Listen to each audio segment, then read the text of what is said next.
I'm Adrienne Fast, Curator of Art and Visual Culture at the Reach Gallery Museum. Today I'd like to talk to you about some of the works on display in our Summer 2022 exhibition, Game Culture. This exhibition includes work by 4 contemporary Canadian artists, alongside photos and objects from the Reach's own historical collections, that all explore some of the ways that sports and games have fundamentally shaped our beliefs and our expectations around things like gender, sexuality, race, and ability.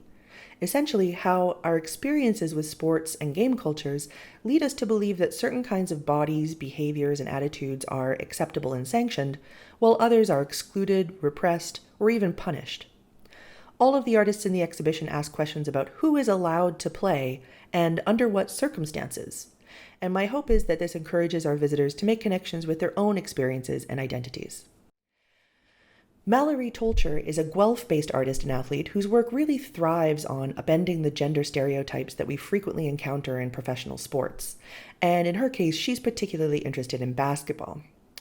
The exhibition includes several sculptural works from 2 of Tolcher's related series, Nothing But Net and Hoop Dreams, that both consist of handcrafted basketball nets made from unexpected materials like lace, crystal, pearls, and flowers.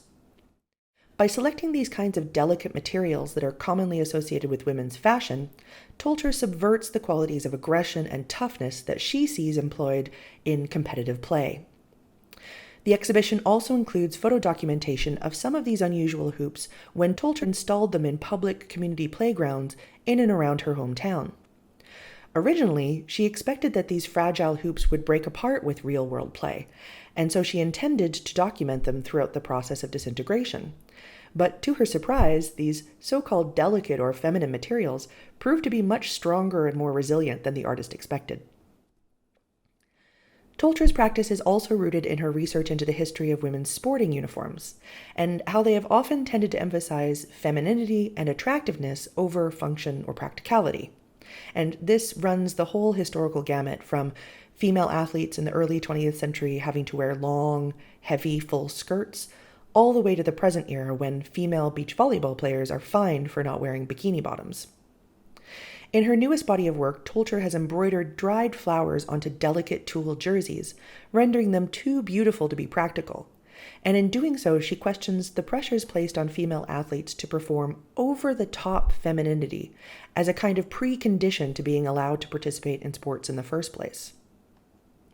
Nearby are 2 large installation works by Kamloops-based artist Craig Willms that also explore the way sports emphasize or encourage certain kinds of behaviors. Willms is particularly interested in unorthodox methods and techniques, and how they can in some cases make elite skills more achievable to a wider diversity of people. And he's also interested in how these unconventional approaches are viewed through the hyper-masculine lens of professional sports. The work, titled Sissy Shot, takes its inspiration from the underhand free throw in basketball, often called the sissy shot or the granny shot. Former NBA All-Star and Hall of Famer Rick Barry championed this technique and claimed that he could teach anyone to throw this way, and within a day they could shoot up to 75% accuracy.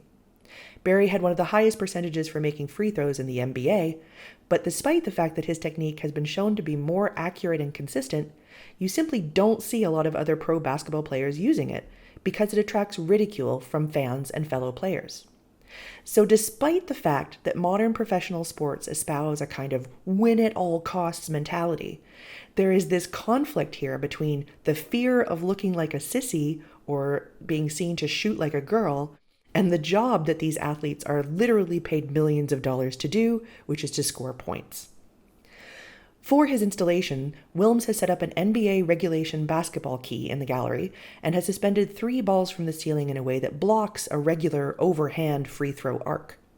Instead, visitors are invited to pick up one of the basketballs from the rack nearby and attempt an underhand shot and see how it makes them feel. Does the thrill of making a basket supplant the feeling of looking silly? Does it matter? Willms has also included a series of velvet rope stanchions on either side of the basketball key, the kind you might encounter in an art gallery or museum to silently tell you where to stand or walk. Willms does this as a reminder that, in the art world as in sports, we have internalized the rules for what is and is not acceptable behavior. When we enter a gallery or museum, we might speak in hushed tones, or subconsciously put our hands in our pockets or behind our backs. The sports world is not the only environment that shapes the way we think bodies should be allowed to move. In the adjacent space is an installation titled Kids Game, in which Willms turns his attention to baseball and its close companion, wiffle ball. Willms notes that in recent years, professional baseball in North America has moved towards the almost exclusive use of the fastball.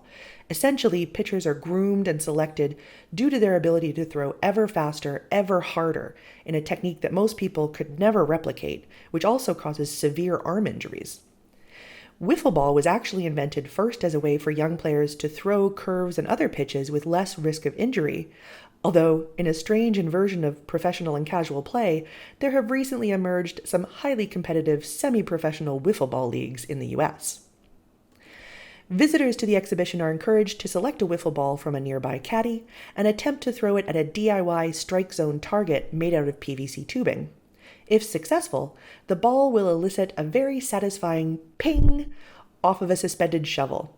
This is an art historical reference to the humor and satire of the early 20th century Dada art movement. Here, Willms has selected a particular shovel for its similarity to one used by Marcel Duchamp in his ready-made sculpture titled Prelude to a Broken Arm. On the wall nearby are 3 bronze sculptures of human hands, twisted into unusual positions. Here, Willms references classical Greek and Roman sculptures of athletes, where today we often see empty but flexed hands that would have originally held something, a spear or a ball, that has since been lost. Here, Willms has crafted the hands into the positions used for the wind-up and release of a knuckleball, a pitch technique that is more achievable for the average person, but which can be as hard to hit as a fastball. The fact that the knuckleball remains a popular pitch in Japan is a reminder that these standards or expectations of what kinds of play are acceptable is something that is completely socially manufactured. Nearby, there are historical photos and objects from the Reach collections that ground some of these ideas specifically to the history of the Fraser Valley.